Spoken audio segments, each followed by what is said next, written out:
Welcome everybody, and thank you for joining us for the September edition of our Weiler Wednesday webinars. My name is Heather Scott. I'm the Channel Marketing Manager for Weiler Abrasives. I do want to thank everybody for joining us today. Today I'm joined by Matt Wilkin. He is our District Sales Manager in the Northern California and Nevada areas, as well as Elliot Shepard, who is our Associate Product Manager for our metal fabrication business. We're going to be talking today about our stainless steel applications and product selections. This is a topic that has been requested by you, our audience, through the surveys that we do. And as you probably already know, there are a lot of unique challenges and applications as it relates to stainless steel. So that's what we're going to cover today.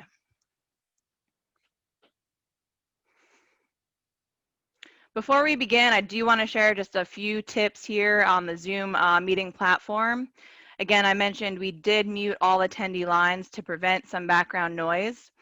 Additionally, we will be asking you to use the chat function within Zoom, specifically to submit your answer for a prize giveaway question that we'll be asking throughout our presentation. The third function that we will be using here is the question and answer function, and you'll see that at the bottom of your screen. And we would invite you to submit any questions that you have throughout the webinar via this Q&A box, and we will address these questions at the end of today's webinar.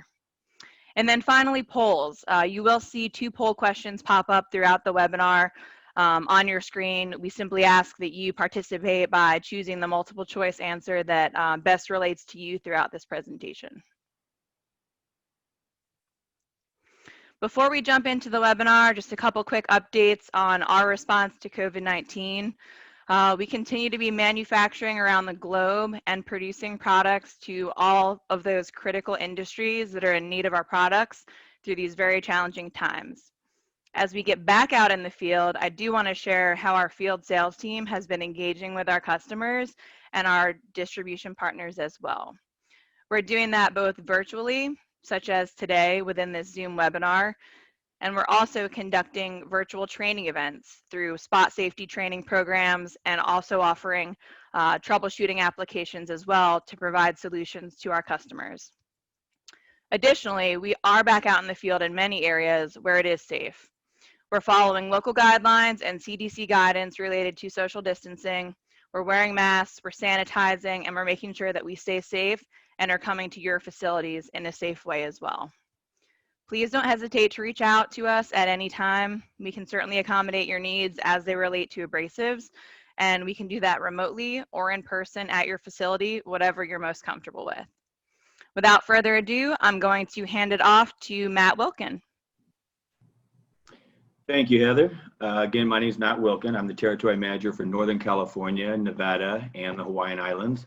Again, be joined by our Associate Product Manager, Elliot Shepard.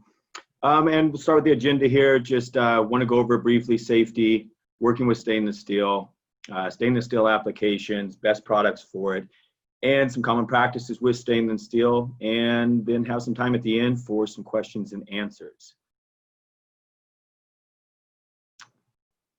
We'll start here with safety overview, and I'll always take the opportunity to touch on safety. Whatever it is you're working with and what the safety guidelines are for your particular project, you always want to make that step 1 before getting started. So gloves, face shields, safety glasses, all those good things. Spot training is something we offer. It is OSHA compliant. SPOT stands for speed and size, pressure, orientation, and time. We've always traditionally done that in person, but this year we have transitioned to also offering that virtually. Again, it's OSHA compliant, and we can cater it to your specific needs depending on what exactly it is you're doing. So I will hand that over. Thanks, Matt. So I'm going to be moving forward here, and basically just to introduce myself, my name is Elliot Shepard, Associate Product Manager. I have a background in fabrication and decided to move to Weiler to kind of hone some skills here. So just to get into some general characteristics of stainless steel. So we deal with some challenges at the end user with cutting and grinding stainless steel. One of the big things we deal with is heat discoloration, right? So after a while, you'll be grinding with flap disc, grinding wheel, whatever have you, on your grinder there, And you'll notice that over time we'll get some discoloration because of heat that's going into the product. This happens with welding too. So there's a number of different things that cause it. But when you use a specific stainless steel product that's tailored to kind of trying to get around some of those issues, you'll be able to be a little bit more efficient because of it. Getting into a little bit of the stainless steel versus carbon steel. So stainless steel itself has chromium in it, and that's what causes that stainless effect. And one thing I really like to just to impress upon everybody is that stainless isn't completely foolproof, right? So it's called stainless for a reason. Over time, you can get some oxidation issues, some changing of that stainless steel, but for the most part, is very corrosion resistant. And it actually will be great for certain applications in certain markets, something that Matt will talk about in a few minutes here. But when we talk about stainless, we talk about there's a number of different grades. And if you can see at the bottom of the screen here, we have a number of different series of stainless steel. Some of the most common that you'll see around the shop, in and out of our houses, are going to be the 200 to 300 series. And that's going to be probably one of the highest corrosion resistance. And one thing you'll note is that it's non-magnetic. When you move into the 400 series, that's when you're starting to move into a magnetic stainless steel. That corrosion resistance starts to come down a little bit because of that being able to be magnetic. And then you move into something like a duplex stainless steel. And that's really good with corrosion resistance. That's going to be used, again, more in the heat exchangers, condensers, pressure vessels type thing. But that kind of brings you down to what the grades are for stainless.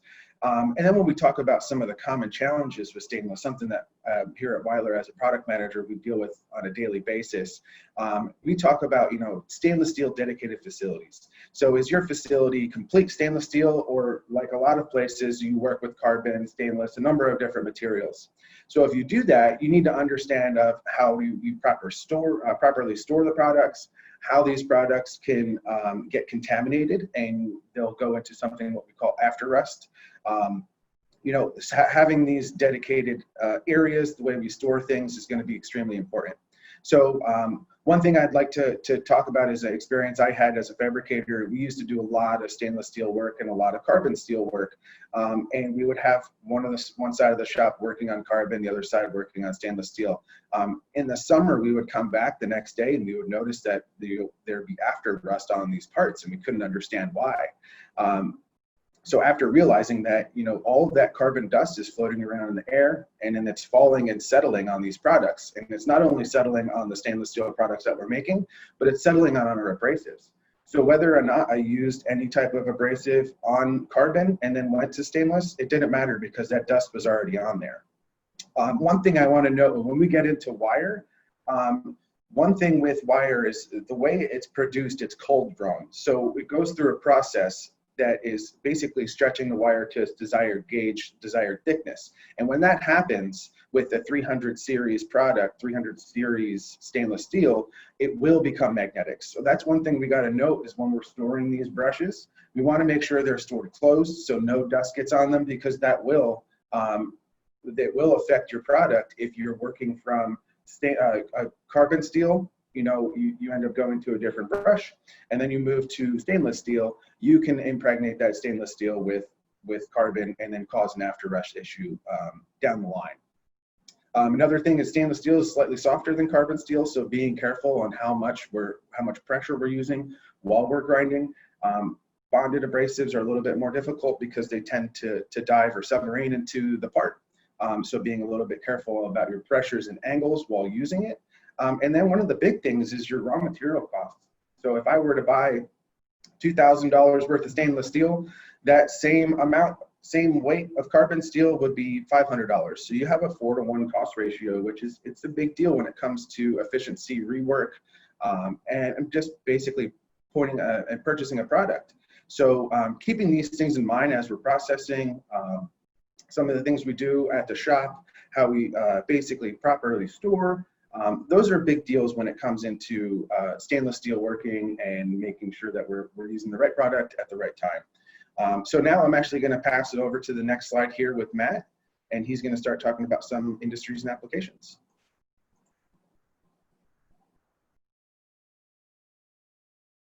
All right, so we'll just briefly kind of go through some of the industries and applications out there. Some of the obvious common ones are food and beverage, agriculture related, pharmaceutical, medical. Those all tend to be health reasons behind it, why they're using stainless steel is contamination, health reasons, those types of things. And often we overlook the ornamental side, which we have listed there at the bottom. And that really falls into anything, your stainless steel refrigerator, your end table. I've had some personal experiences with stainless steel art projects that are in some of the hotels in Las Vegas. Those are, more aesthetically pleasing rather than being for a health or safety issue. But there's a widespread, use for stainless steel out there, but really it just depends on what the outcome is, desired outcome is. There we go. So we'll start here with the bonded stainless steel. So the Tiger Inox, our stainless steel line, it's going to come in all the variety of sizes, types for the cutting wheels, the Type 27, Type 1, your grinding wheel, combo wheel. Many people actually aren't familiar with the combo wheel, and I just want to speak to that real quick. It's an 1/8 inch thick rather than the 1/4 inch thick. And it's engineered to be able to go vertically or horizontally. Which grinding wheels and cutting wheels are made specifically either vertical or horizontal. So the combo wheel opens the door to being able to be more universal if you're notching and deburring, that type of thing. But I just mentioned that because I often find that people have not seen that product yet. So it's got the 5/8 11, 7/8 arbors. One thing I don't want to lose the opportunity here to touch on is the line was made for stainless steel to perform on stainless steel, but hardened materials, it's extremely effective on hardened materials as well. I have a personal experience for a couple reasons here I'll share with you. It was a chrome application, and actually this was prior to being employed with Weiler. I worked for a competitor, and I was very confident I was going out. I was told it was a Weiler cutting wheel that I was going against, and I was very confident. Weiler, I told the distributor, Weiler's the wire guys, I'm not worried about it. And I showed up and we found out we were cutting 1/2 inch thick chrome. Chrome is very hard, similar to titanium or high carbon steel, tool steels, those types of things. And long story short, the customer had been using a Tiger Inox cutting wheel, and it clearly beat me in the competition. And I thought I was going to have it wrapped up. So one reason I share that is don't forget, like I said, some of those hardened materials, alloys, the Inox line works phenomenal on. But I also mentioned that story because even I, until a few years ago, was not giving Weiler the credit on their bonded that it deserved. And long story short, 2 months later, I was working for Weiler. So we'll move on to the Ultra Cut, the 1 millimeter. I mentioned this because this gets phenomenal. I get phenomenal feedback from end users on this item, whether it be plunge cutting. It's got a fast cut because it's thinner than the traditional 045, leaves a very small minimal burr behind. End user feedback that I've been regularly getting more and more is that when they're putting them on portable grinders, your battery operated by grinders, there's much less drag, which is letting the grinder last longer, the battery lasts longer without having to change it out. So that is a popular place that's being used right now. And then I'll finally touch on the ceramic here. I don't want to lose an opportunity to talk about the ceramic. We get asked a lot, well, ceramic's the best. Can I just always go ceramic? Absolutely, ceramic has a place. Ceramic has an absolute place with stainless steel as well. There's some specifics though with stainless steel, with ceramic that need to be considered. And one of them is the power of your tool. It requires a significant amount of power for ceramic grains to work properly. And I can't really put a number as far as amps on it, but what I can say is where I see ceramics benefit starting point is if you're grinding and your grinder is noticeably bogging down, you are probably not going to get value out of a ceramic grinding wheel, cutting wheel. It really has to have the significant power to be able to perform correctly. So that is something to consider, but again, it will depend on your grinder to whether you're going to see the value because the cost will be higher with a ceramic. But to make up that value, you really need a powerful grinder. So I put the best value there. Is I want to touch on that with the ceramic is there are some high-end lines out there that people will swear by with the grinding wheels that they say, oh, it's nothing can beat it. I challenge you, if that's you out there, to try our ceramic line. I have been showing this specific line with grinding wheels, cost savings regularly, time and time again, and a better value than some of those higher end lines that are out there that people have known for years, but just haven't taken the chance to try this ceramic. So I encourage you to look into that, and if that is you, to try our ceramic grinding wheels. So, Elliot? All right, so we're going to take a quick minute here and do a giveaway to the first attendee that can include the right answer using the chat function within Zoom. We're going to be giving away a power pack here to, again, whoever types that answer in first here in the chat function. So Elliot, if you'll please give us that question. All right, so name an industry or application where stainless steel products are used. All right, we got some answers flooding in here, so I'll get back to you with whoever that winner is here shortly. Thank you, Heather.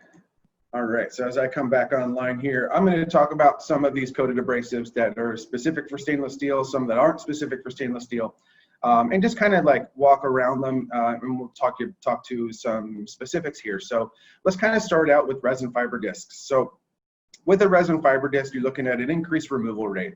The problem with resin fiber discs is not really a problem, but it just doesn't have that same amount of life as if you were to use something like a flat disc. There are more grain sizes available. And then when we look at these lines all together, we look at them kind of in tiers. So that top tier is going to be a Tiger ceramic. So that's going to be the ceramic grain. They'll be top coated. So basically what we're looking at is when you top coat a product, it's actually putting something like a lubricant into that abrasive. So when you're using it on stainless steel, you're able to minimize that heat discoloration that we talked about earlier. And then you'll find that across all of our resin fiber discs, flat disc, and then blending discs. So you'll see that Tiger ceramic top coated grain across all of these lines. So one thing I'd like to point out too, though, is that all of these coated abrasives that I'm speaking to are going to be contaminant free. So when we talk about stainless steel, contaminant free is one of the big things that we want to point out. So that's going to be having less than 0.1% of iron, chlorine, or sulfur. So those products are made with that small amount in there. So when we go and grind or do any type of cutting, we are not having to do any post-process cleanup because they are that contaminant free. So we do also have in the resin fiber disc line a Zerk product that is phenomenal, as well as some other specialty products. And just to note, these Zerk and ceramic products, one's not necessarily better than the other, in my opinion, personally. When you have a Tiger ceramic with a top coat, yes, it's going to do great with keeping your heat discoloration down. There's efficiency there. But as Matt said, it's all about tailoring the product to what you're working on. And with the number of options that we have in coated abrasives, we'll be able to find that for you, no problem. So as we move on to flat disc products, so again, compared to a resin fiber disc, they have longer life, smaller amount of removal rate over time, but that's because of the way the product is designed. Again, we have Tiger ceramic in this line with the top coat, but we also have a number of other options. So on the screen here, we have Tiger Paw, which is great for edge beveling, large stock removal. And we also have a product called Tiger X that is actually going to be better for flat grinding. Still does really great on stainless steel work. I've seen this Tiger X be used a number of times on large stainless panels that are getting a seam weld, and something where they needed to grind these products down quickly and efficiently, while still having a contaminant-free product.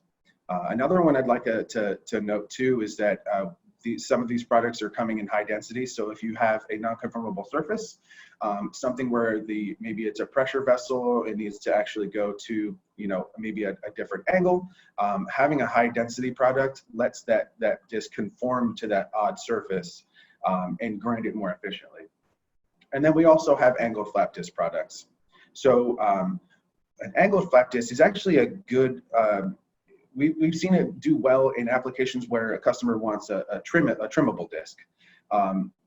These flaps on the angled disc are actually wrapped around the edge. So as you would traditionally use a normal trimmable disc, you would trim the back, and then you would have those flaps be able to basically bend and conform to whatever you need.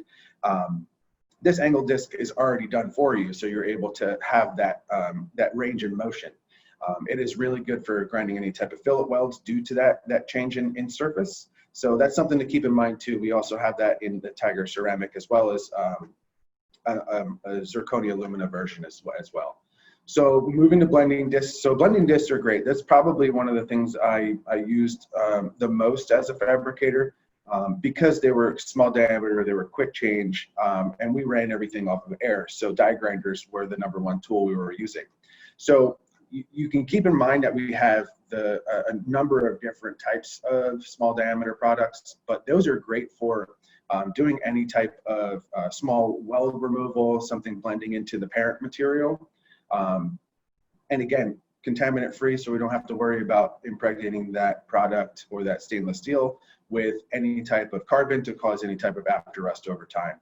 And then a little note on the end here. So Tiger Bobcat, so that's basically just a miniature version of a flap disc. We have those in 2 and 3 inch. So if you need that extended life for a die grinder, something small, to have that extended life for removal, a Tiger Bobcat in 2 or 3 inch, a number of different grit sizes would be great for that possibility as well.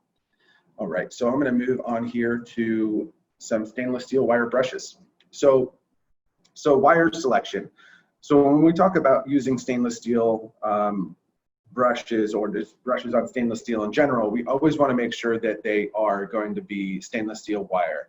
So Weiler offers a number of different types of the series of stainless steel wire, but making sure that we have a contaminant free, so that's going to be stainless steel wire. So we're not using carbon steel on any type of stainless steel product, because if that does happen, you're going to be pushing carbon into the stainless, and you will get after rust after that time. And then the next thing is looking at wire gauge, right? So how thick of a wire do I need to do the job? And our general rule of thumb is trying to use the thinnest wire as possible for the job. So depending if you're trying to remove some heat discoloration on a weld, you can use a wire that's a little bit thinner because you don't have that much depth to move, you don't have that much material to remove. Or if you're looking to remove some sort of contaminant, paint, any type of powder coat, a thicker wire is going to do that job more efficiently. So again, uses for the stainless steel: cleaning, removing the heat discoloration, removing paint, any type of contaminant, and then finishing. So using, depending on the types of products you're using, but using that wire wheel to either finish, to polish, and keep that stainless steel looking as bright as it once did. And then talking about processing tips. So with any wire brush, no matter if it's carbon, no matter if it's stainless steel, you want to use light pressure. You want to be able to have those tips of the wire do the work. So the tips are going to basically act like a little peening hammer, and it's going to tap across the surface as you're running. So using that light pressure is extremely important, because once you start to push, that becomes, you end up creating a pressure point in the wire, which can cause it to fail. And I know a lot of people have problems with wire breaking off, basically, pre-shed of wire, and it's going in your clothes. Going home and having to pick wire out of your shirt before you have dinner is not a good thing. So making sure we're using the right pressure, you'll see that wire breakage drop drastically if you're using the correct pressure for the brush. And then to talk about some color-coded products. So this is something Weiler is, we're just pushing out here now. So color-coding stainless steel products. So we've decided to color-code a select number of high-volume stainless steel products in our line.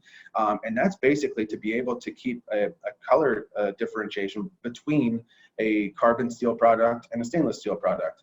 So a shop foreman can be walking down the floor and see that his lines A, B, and C are using stainless steel, so they have the black brushes running on their grinders, and then the other 3 stations are running carbon, so they have their silver side plates, and we know that there's no cross contamination. When you actually put a stainless steel brush next to a carbon steel brush, it's extremely difficult to tell the difference between the two. So having that color differentiation is huge for our end users in the field. All right, and then we're going to move on to some non-woven. So I know blending discs were my favorite, as I kind of talked about before, but non-woven is something I used a lot, and that's only because I used a lot of it for finishing a stainless steel. That was kind of my thing, doing a lot of different chemical patterns, patinas, blackening. Depending on what the customer wanted, we were able to create a finish that was desirable for them. So one of the big things we used was hand pads. So that specific hand pad we used, wet or dry. I used it a lot in wet because I was able to apply patinas in either a directional or a non-directional finish. And that helped a lot with keeping things consistent. So when you blacken a stainless steel product, you'll put a chemical on top, and depending on how that chemical sits, certain spots will get blacker than others. So using that hand pad with that chemical application would keep things a lot more consistent. So those are kind of generally what I would use hand pads for, and they come in a few different varieties of coarse, fine, medium. So you'll be able to figure out exactly what type of scratch pattern and what finish would work best for you. Surface conditioning discs are another thing that's great for stainless steel. So we did a lot of stainless steel fixtures. So there's a lot of corners welded, a lot of seams. So after using a blending disc, we would come back in with a surface conditioning disc and be able to blend those grind marks out with the surface conditioning disc. Because it has an open construction, it was able to minimize heat, so we weren't actually adding any heat discoloration into it. And again, you were able to use it wet or dry because it's a non-woven product. And then moving to the last part here, interleaf flap wheels. So a number of you guys, if you use stainless steel, you know directional number 4 finish is a big thing. A lot of people like it. A lot of people will use it for store fixtures. So whenever we would refinish any type of table legs or anything, we would use an interleaf flap wheel because it has both non-woven and coated abrasives in it. So it would have that polishing effect, that smoothing effect of the non-woven, but then it would give me a scratch pattern with that interleafed coated abrasive. The cool part is that it's conformable, so it will give slightly as you're grinding any type of, any corner, any fillet, anything that has any type of wrap to it. It would help with transitioning those planes. And then one thing I want to note is as I said, hand pads, surface conditioning discs, you can use wet or dry. Interleaf flap wheels, dry only. So that coated abrasive does not act well with water or any type of liquids. So just make sure we keep those separate. And this is going to kind of break down for non-woven, and I'm going to drop it off to Matt here to talk about some best practices and final thoughts. All right, thank you, Elliot. So to wrap up, understanding your equipment is key to the beginning. Your tools, the power they have, knowing your materials, stainless steel, a mix, is your shop set up correctly for that? And then based off of the tools and the power that they're providing you, is the inox line or is maybe the ceramic line better for you, for your needs? And then picking what the right product line is: resin fibers, flap discs, grinding wheels, cutting wheels. And then last but not least is remembering your resources, your distributors. I always recommend, I know a lot of you have great relationships with your distributors. We have fantastic relationship with them. We're the best distributors in the industry. So call them, let them know if you're interested in whether it's the spot training, samples, but absolutely feel free to reach out directly to us. That's what my position is we don't sell direct. We sell through our distribution channels. We work very close with them. We support them. But if you would like something from us directly, we are absolutely there to come help you out, whether it's an issue or just to look and see if there's something that we can provide. So my final thought would be, please use us as a resource. That's what we're here for. So I will hand that back.